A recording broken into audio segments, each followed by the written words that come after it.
అఖిలభువనదీపం భక్తచిత్తాభ్యసూర్యం సురగుణమునిసేవ్యం తత్వమస్యాదిలక్ష్యం హరిహరసుతమీశం తారక బ్రహ్మరూపం శబరిగిరినివాసం భావయే భూతనాదం.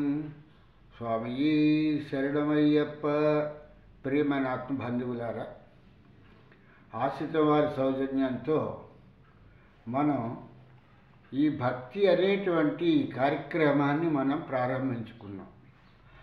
అస్త్రశస్త్ర విద్యలలో రాముడికి ఉపదేశం చేసినటువంటి విశ్వామిత్రుల వారు ఆధ్యాత్మిక చింతనకి తప్పించినటువంటి ఈ యొక్క ఆత్మతత్వాన్ని కూడా చెప్పవలసిన ధర్మం గురువుగా విశ్వామిత్రుల మీద ఉండబట్టి ఆయన బ్రహ్మ అంటే ఏంటి, ఆత్మ అంటే ఏమిటి అనేటువంటి విషయాన్ని చెప్పుకురావటం జరుగుతోంది.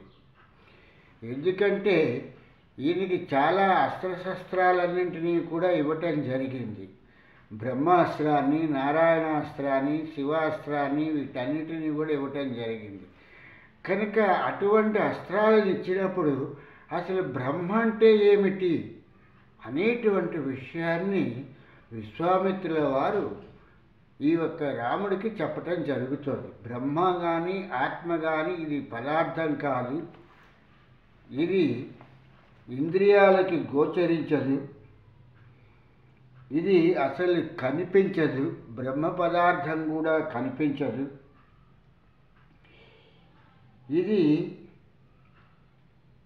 నేతివాదము అనేటువంటి దానిలోకి వస్తుంది తప్పితే ఇది కాదు, ఇది కాదు, ఇది కాదు, బ్రహ్మ పదార్థం అంటే ఇదా, ఆత్మ అంటే ఇదా అంటే ఇది కాదు, ఇది కాదు అంటూ ఏది కాదు అంటూ చెప్తూ వెళ్ళాలి తప్పితే ఇది బ్రహ్మ పదార్థము అని చెప్పటానికి ఉండదు. ఈ విషయాన్ని బృహద్రాయణోపనిషత్తులో యాజ్ఞవల్కుల వారు తన భార్య అయినటువంటి మైత్రేయికి చెప్పటం కాకుండా మిథిలా నగరానికి రాజైనటువంటి జనక మహారాజుతో కూడా ఈ విషయాలన్నింటినీ కూడా చెప్పడం జరిగింది. యాజ్ఞవల్కుల వారు వివరించారు. ఇది బృహద్రాయణోపనిషత్తు 4వ అధ్యాయము, 2వ అధ్యాయము, 4 వీటి గురించి చెప్పటం జరిగింది. అలాగే ఈ బ్రహ్మ ఆత్మ అనేటువంటి విషయాన్ని ఛాందోపనిషత్తులో కూడా చెప్పటం జరిగింది. అంటే ఉపనిషత్తులన్నీ కూడా బ్రహ్మని గురించి ఆత్మని గురించి చెప్పటం జరిగింది. ఇది 8, 7, 3, 4 అధ్యాయాలలో ఈ ఛాందోపనిషత్తు ఆత్మ అంటే ఏమిటి, బ్రహ్మ అంటే ఏమిటి అనేటువంటి విషయాన్ని దీన్ని చాలా విపులంగా ఋషులు మాట్లాడటం జరిగింది. ఇటువంటి విషయాలు ఏవి కూడా మనం తెలియకుండా ప్రారంభిస్తే దాని పర్యవసానం వేరేలాగా ఉంటుంది. దీనికి మరణం లేదు, దీనికి గాయం అవ్వదు, దీనికి ఏ విధమైనటువంటి నాశనము ఉండదు. ఆత్మకి కానీ బ్రహ్మ పదార్థానికి కానీ ఏ విధమైనటువంటి నాశనం కానీ ఏ విధమైనటువంటి మరణం కానీ, ఇది వయస్సు పెరగటం తరగటంతో ఇవి ఏవి కూడా దానికి సంబంధంతో ఉండవు అనేటువంటి విషయాన్ని ఇక్కడ గ్రహించవలసినటువంటి విషయము. ఈ బ్రహ్మ పదార్థాన్ని కానీ ఆత్మని కానీ నాశనం చేయటము అనేటువంటిది కానీ, లేకపోతే పుట్టించటం అనేటువంటిది కానీ, లేకపోతే దీన్ని వృద్ధి చేయటం కానీ ఏ ఒక్కటి కూడా మన చేతిలో లేదు అనేటువంటి విషయాన్ని ఇక్కడ గ్రహించవలసింది రామచంద్ర. ఇది దేహాదులు అనేటువంటి ఉపాధుల్లోకి వచ్చినప్పుడు ఆ ఒక్క ఉపాధులకు చైతన్యాన్నిచ్చి ఆ ఒక్క ఉపాధి చేత సకల కార్యక్రమాల్ని చేయించేటువంటి పరిస్థితిలో ఉంటుంది ఆత్మ కానీ బ్రహ్మ పదార్థం కానీ. అలా లేకపోతే ఆ యొక్క శరీరము అనేటువంటి ఆ ఉపాధి నిర్జీవం కింద మారిపోతుంది అనేటువంటి విషయాన్ని గ్రహించవలసింది రామచంద్ర. శరీరం అనేటువంటిది ఒక రథం లాంటిది. దాన్ని ఇంద్రియాలు పరిగెత్తిస్తాయి. గుర్రాలు బుద్ధి రథాన్ని నడిపే చోదకుడైతే కళ్ళను తాళ్ళులాగా ఉన్నటువంటి మనస్సును బుద్ధి నడుపుతూ ఉంటే ఆత్మ హాయిగా కూర్చుంటుంది. ఇది కఠోరోపనిషత్తులో చెప్పినటువంటి విషయము రామభద్ర.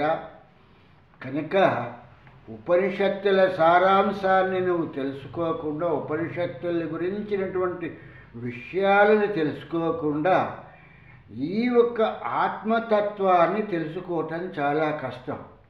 దీన్నే భగవద్గీతకు వచ్చేటప్పటికీ కృష్ణ పరమాత్మ ఉన్నటువంటి ఆ ఒక్క రథాన్ని శరీరం కింద, అర్జునుడిని జీవుడి కింద, కృష్ణ పరమాత్మని ఆ రథాన్ని నడిపేటువంటి వాడి కింద, ఈ యొక్క మనస్సు అనేటువంటి గుర్రాలకి ఈ కళ్ళాన్ని బిగించి, ఈ యొక్క తాళ్ళని బిగించి, ఈ యొక్క బుద్ధి అనేటువంటి రథాన్ని, దేహరథాన్ని ఆయన శ్రీకృష్ణ పరమాత్మ భగవద్గీతలో ఆయన ఆ రథాన్ని నడుపుతూ అక్కడ భగవద్గీత అనేటువంటి గీతా సారాంశాన్ని చెప్పటం జరిగింది.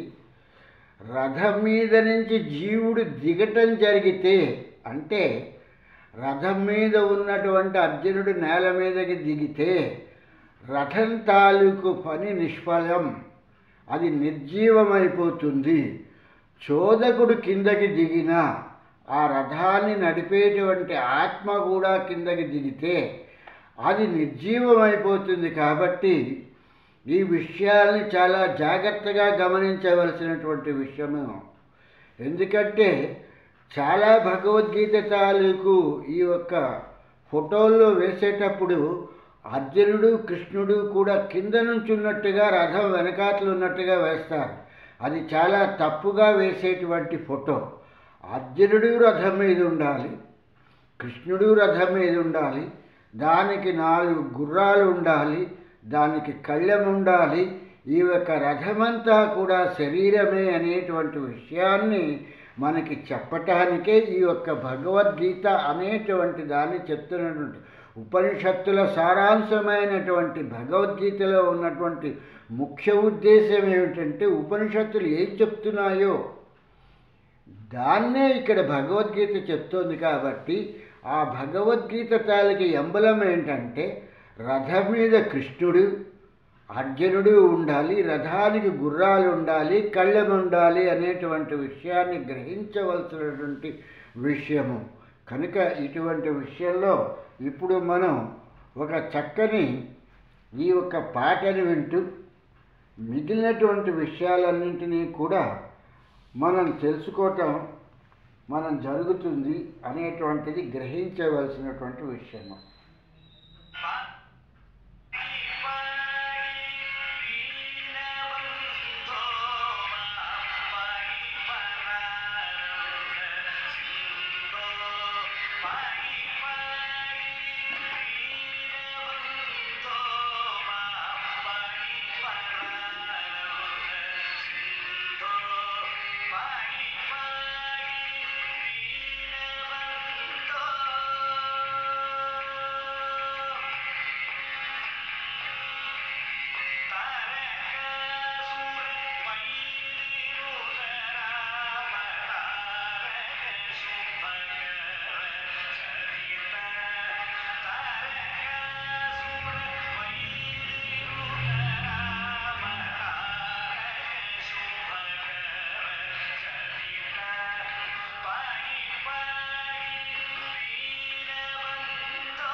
ఇలాగా ఈ యొక్క విషయాలన్నింటినీ కూడా రాముడికి ఆత్మతత్వాన్ని గురించి చెప్తూ ఈ యొక్క క్షీరసాగర మదనం అనేటువంటి దాని గురించి చెప్పేటప్పుడు క్షీరసాగర మదనంలో వచ్చినటువంటి ఆ విషయాన్ని శివుడు మింగటానికి ముందర ఈ యొక్క ఆత్మతత్వాన్ని గురించి పూర్తిగా మనం తెలుసుకోకుండా ముందుకు వెళ్ళటం అంత సబబైనటువంటి విషయం కాదు. కాబట్టి విశ్వామిత్రుల వారు రాముడికి చెప్తున్నారు, ఆత్మ అనేటువంటిది ఒక జీవరాశులలోనే కాదయ్యా,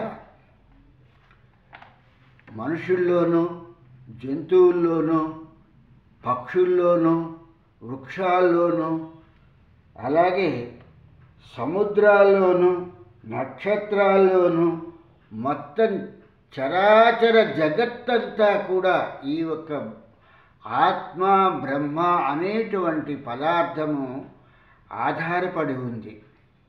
బ్రహ్మకి ఆత్మకి కూడా తేడా లేదు. ఆత్మని 4 అవస్థల్లో చెప్పటం జరుగుతోంది. అదే ఎంబలంగా బ్రహ్మని చూపించేటప్పుడు బ్రహ్మకి 4 ముఖాలు ఉన్నట్లుగా చూపించడం జరుగుతోంది. అంటే ఆత్మకి 4 అవస్థలు ఎలాగున్నాయో అలాగే బ్రహ్మకి కూడా 4 ముఖాలు అనేటువంటివి, వాటి తాలూకు అవస్థాత్రయాలు అనేటువంటి విషయాన్ని గ్రహించవలసినది అనేటువంటి విషయాన్ని ఇక్కడ మాండూకోపనిషత్తుని తీసుకుని మాండూక మహర్షి చెప్పినటువంటి విషయాన్ని రాముడికి చెప్పటం జరుగుతున్నటువంటి విషయము. రామచంద్ర, ఈ యొక్క ఆత్మకి స్వప్నావస్థ, సుషుప్తావస్థ, తురీయావస్థ, జాగ్రత్తావస్థ అని ఇలాంటి అవస్థలన్నీ కూడా ఈ యొక్క ఆత్మకి ఉన్నాయి. ఈ ఆత్మ ఈ యొక్క తురీయావస్థలో ఉన్నప్పుడు అది చాలా ఆనందంగా ఉంటుంది. అక్కడే ఆనందో బ్రహ్మ అనేటువంటి విషయాన్ని గ్రహించవలసినటువంటి విషయము. ఈ స్థితిలో ఏదైతే నిద్రావస్థగా ఉన్నటువంటి వ్యవస్థ ఉన్నదో, ఈ జాగృతావస్థలో, ఈ జాగృతమైనటువంటి అవస్థలో ఏ విధమైనటువంటి క్రియలు కూడా ఉండవు. ఈ క్రియలు లేనటువంటి స్థితినే శవము శివము అని చెప్పేసాను అని అంటారు. అంటే ఇక్కడ ఏ ఒక్క దేహము అంటే ఉపాధులు అని చెప్పేసానంటే, ఉపాధులు అంటే సముద్రము కానీ నక్షత్రాలు కానీ గ్రహాలు కానీ వేటికైనా సరే ఇటువంటి వ్యవస్థ ఒకటి ఉంది అనేటువంటి విషయాన్ని ఇది మనకి ఉపనిషత్తులు చెప్తున్నటువంటి. అంటే సంచరించటమే కాదు, చలనమే కాదు, చలనంలో ఒక్కొక్కసారి స్తబ్దత కూడా ఏర్పడుతుంది. ఆత్మ ఈ యొక్క అంటే బ్రహ్మ కానీ ఆత్మ కానీ ఈ యొక్క అవస్థల్లోకి వచ్చినప్పుడు, ఈ యొక్క స్వప్నావస్థ అలాగే తురీయావస్థ, జాగ్రత్తావస్థ ఈ యొక్క వీటిలోకి వచ్చినప్పుడు ఆ ఒక్క అవస్థని బట్టి ఈ యొక్క బ్రహ్మ కానీ ఆత్మ కానీ సంచరించడం జరుగుతుంది అనేటువంటి విషయాన్ని ఇది మనం గ్రహించవలసినటువంటి విషయము. రామభద్ర, ఈ యొక్క ఎప్పుడైతే శివంగా మారిపోయిందో, ఈ యొక్క శవం శివమైందో, శివం శివమైందో దాన్నే అద్వైతము అని చెప్పేసి అంటారు. దేహము చలనము లేకుండా ఉండి అదే దేహం ఒకప్పుడు చలనంలో ఉంది, ఉపాధులు చలనంలో ఉన్నాయి.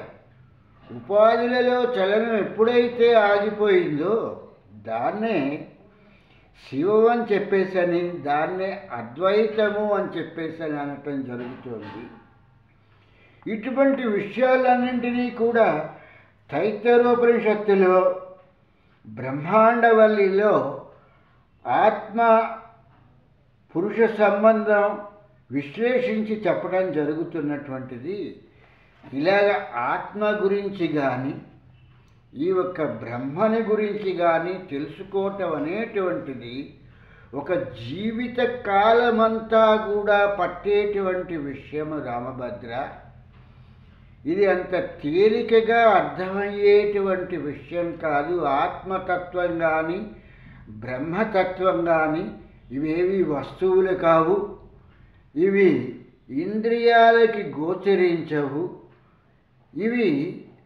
వీటికి ఆత్మకి కానీ బ్రహ్మకి కానీ 4 అవస్థలు అనేటువంటి అవస్థలు ఉన్నాయి. వీటన్నింటినీ గ్రహిస్తున్నప్పుడు మాత్రమే ఈ బ్రహ్మాండం అనేటువంటిది గోచరమవుతుంది. అంతవరకు కూడా ఇది గోచరము అవటం అనేటువంటిది అసంభవమైనటువంటి విషయము. కనుక ఇక్కడ నీవు అడుగుతున్నటువంటిది ఏదైతే ఈ విశాల నగరము అనేటువంటిది ఉందో, ఈ యొక్క విశాల నగరం అనేటువంటిది అంటే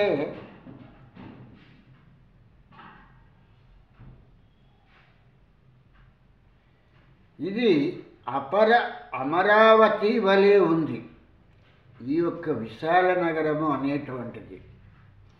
కారణం ఏమిటి అంటే అమరావతిలో ఎలాగైతే ఇంద్రుడు ఉంటున్నాడో అలాగే ఇక్కడ ఈ యొక్క ఇంద్రుడు కూడా ఇక్కడ ఉండడం జరిగింది. మిక్కిలి ప్రజ్ఞాశాలి అయిన శ్రీరాముడు విశ్వామిత్రునికి నమస్కరించి ఉత్తమమైనటువంటి విశాల నగర వైభవ విశేషాలని గురించి నాకు సవిస్తరంగా వివరించండి మహానుభావ అని చెప్పేసని గురుదేవులైనటువంటి విశ్వామిత్రుల వారిని అడగటం జరిగింది. అంతటా మహాముని ఆ ఒక్క శ్రీరాముని చూసి విశాల నగరం యొక్క ప్రాచీన వైభవాన్ని గురించి చెప్పడం జరుగుతున్నటువంటి క్షణం. ఓ నరోత్తమ, నరులలో ఉత్తమమైనటువంటి వాడ, మహాత్ములైనటువంటి దేవతలను దైత్యులను వీళ్ళందరూ కూడా ఇక్కడ ఈ విశాల నగరంలో ఉంటున్నటువంటి తరుణంలో వీళ్ళకి రోగాలు, బాధలు, ముసలితనము, మరణము అనేటువంటివి సంభవిస్తూ ఉండటంతో వాళ్ళందరూ కలిసి ఒకనాడు ఈ యొక్క రోగాలు, ఈ ముసలితనము, ఈ బాధలు ఇవి ఏవీ లేకుండా మనం ఉండాలి, మరణం లేకుండా ఉండాలి అంటే ఏం చేస్తే మనం ఈ యొక్క ముసలితనము, రోగాలు, బాధలు, మరణము ఇలాంటివన్నీ లేకుండా చేస్తాము అని చెప్పేసి అనుకుని మిక్కిలి శక్తివంతమైనటువంటి దేవదానవులు ఈ యొక్క రాక్షసులు అందరూ కూడా ఆలోచించి, నరోత్తమ, ఈ యొక్క క్షీరసాగరాన్ని మదనం చేయటానికంటే చిలకటానికి వీళ్ళు ఆలోచన చేశారు. ఎందుకుని అంటే క్షీరసాగరాన్ని చిలికినప్పుడు మాత్రమే ఇక్కడే పట్టంతా కూడా విశ్వామిత్రుల వారు రాముల వారికి చెప్తున్నటువంటి ముఖ్యమైన విషయము. క్షీరసాగర మదనం చేస్తే మదనంలో నుంచి వచ్చేటువంటిది అమృతము. అమృతం ఒక్కటే కాదు వచ్చేటువంటిది, అమృతంతో పాటు చాలా వస్తాయి అనేటువంటి విషయం మొదటిలో ఈ యొక్క దేవతలకి, దానవులకి, ఈ యొక్క యక్షులు, కింపురుషులకి తెలిసినా తెలవకపోయినా వీళ్ళ ప్రయత్నం మాత్రం దాన్ని మదించినప్పుడు, క్షీరసాగరాన్ని చిలికినప్పుడు అందులో నుంచి అమృతం వస్తుంది. ఆ వచ్చిన అమృతాన్ని మనం పానం చేస్తే మనకి ఈ ముసలితనము కానీ, ఈ జరామరణాలు కానీ, ఈ యొక్క బాధలు కానీ ఉండవు అని చెప్పేసని వీళ్ళు దాని గురించి సుదీర్ఘంగా ఆలోచించి, మిక్కిలి శక్తివంతులైనటువంటి వీళ్ళు ఈ యొక్క దేవదానవులు మందర పర్వతాన్ని తీసుకొచ్చి కవ్వంగా చేసి వాసుకి అనేటువంటి ఒక పాముని తాడుగా చేసుకొని క్షీరసాగరము చిలక ప్రారంభించారు అనేటువంటి విషయాన్ని ఇక్కడ గ్రహించవలసినటువంటి విషయము. అంటే ఎవరికిలోనైనా సరే ఆత్మ బ్రహ్మ అనేటువంటి పదార్థాలు ఉంటున్నప్పుడు ఈ పదార్థాల మూలంగా, వీటి మూలంగా ఆ ఒక ఉపాధులకి సముద్రమైన, లేకపోతే నక్షత్రాలైనా, లేకపోతే బ్రహ్మాండంలో ఉన్నటువంటి జంతుజాలాలైనా ఏవైనప్పటికీ కూడా వాటికి హృదయాలు ఆత్మభూయిష్టమే అనేటువంటి విషయాన్ని మనం గ్రహించవలసినటువంటి విషయము. ఆత్మ శాశ్వతమే కానీ మరణం లేనిదే కానీ ఉపాధులను వదిలేస్తూ ఉంటుంది. కొంత సమయానికి ఆత్మ దేహాదులను వదిలేస్తూనే ఉంటుంది. కనుక ఇలా వదలకుండా మనం చిరకాలము సజీవులంగా ఉండాలంటే ఈ బ్రహ్మ పదార్థాన్ని మనలో మనం ఉంచుకోవాలంటే ఏం చేయాలి అనేటువంటి విషయానికి వచ్చేటప్పటికీ ఈ దేవదానవులందరూ కలిసి ఈ యొక్క క్షీరసాగర మదనాన్ని ప్రారంభించారు. ఈ క్షీరసాగర మదనాన్ని ప్రారంభించి ఈ యొక్క క్షీరసాగర మదనాన్ని ప్రారంభించడానికి మందర పర్వతము అనేటువంటి ఒక పర్వతాన్ని తీసుకొచ్చి కవ్వంగా చేసి వాసుకి అనేటువంటి ఒక పాముని తాడుగా చేసుకుని క్షీరసాగరాన్ని చిలక ప్రారంభించారు. ఇటు వీళ్ళు సముద్ర మదనం 1000 సంవత్సరములు దీన్ని చిలకటం ప్రారంభించారు.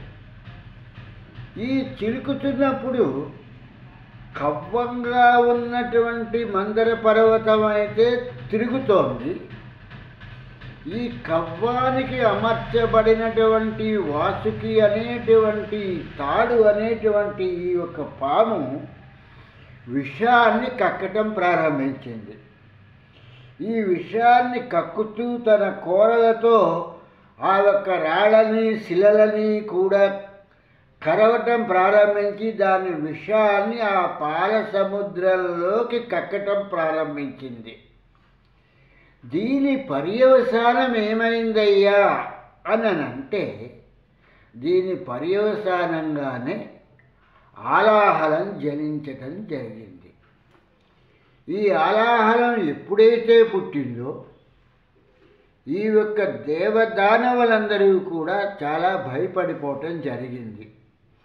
దీన్ని ఏం చెయ్యాలి అనేటువంటి విషయాన్ని వీళ్ళు చాలా గాబరాగా అన్నట్టుగా, చాలా ఆందోళనగా ఉన్నప్పుడు ఆత్మ అనేటువంటి బ్రహ్మ పదార్థాన్ని సజీవంగా తమ ఉన్నంతకాలము తమలో ఉంచుకోవాలి అనేటువంటి ప్రయత్నంతో క్షీరసాగర మదనం చేస్తూ ఉంటే అందులో నుంచి మొట్టమొదటిసారిగా ఉద్భవించినటువంటిది ఆలాహలము.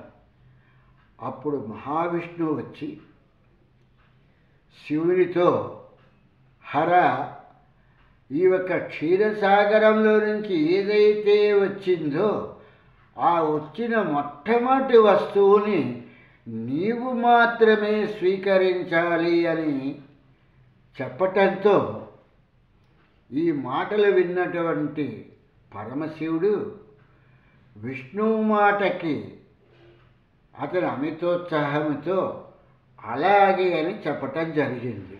ఇక్కడ దీన్నే భాగవతంలో పోతన గారు ఒక చక్కని పద్యంలో రాయటం జరిగింది. మింగెడిది గరళమట, మింగెడివాడు తన వినుండట, మింగమని సర్వమంగళ మంగళసూత్రంబు ఎంత మది నమ్మినదో అని చెప్పటం జరిగింది. దేవదానవులు ఆలాహలాన్ని చూడగానే భయపడిపోతే విష్ణు వచ్చి శివుణ్ణి ఈ యొక్క ఆలాహలాన్ని తాగమని మింగమని చెప్పాడు. మింగితే ఏమవుతుంది అనేటువంటి విషయం పార్వతీదేవికి తెలుసు, గుమ్మకి తెలుసు. కానీ మింగేవయ్యా అని చెప్పేసి పోతన గారు రాసుకొచ్చారు. మింగడిది గరళమట, ఈ వచ్చిన ఆలాహలాన్ని మింగేటువంటి వాడు తన తాలూకు భర్త, మింగేటువంటిది విషం, మింగేటువంటి వాడు తన విభుడు, మింగమన సర్వమంగళ మంగళసూత్రంబు ఎంత మది నమ్మినదో అని చెప్పేటువంటి ఈ యొక్క పద్యాన్ని రాయటం జరిగింది. ఇటువంటి మహత్తరమైనటువంటి ఇలాంటి కథలను మనం తెలుసుకునేటప్పుడు ఓపిక సహనంతో ఒక్కొక్క విషయాన్నే మనం చిన్నగా తెలుసుకుంటూ ముందుకెళ్ళాలి తప్పితే ఈ రోజుతోనే మనం ఏదో గాబరాగా ముందు తెలిసేసుకుని ఈ విషయాలన్నింటినీ కూడా మనం ఇవాళతో మన యొక్క కథా కార్యక్రమాన్ని మనం ఆపేస్తాము అనేటువంటి పరిస్థితికి ఉండకూడదు. కాబట్టి మనం చిన్నగా వెంకటనాథుడి తాలూకు అనుగ్రహంతో ఈ యొక్క విషయాన్ని తెలుసుకుందాము. స్వామి శరణం, స్వామి శరణం, స్వామియే శరణమయ్యప్ప.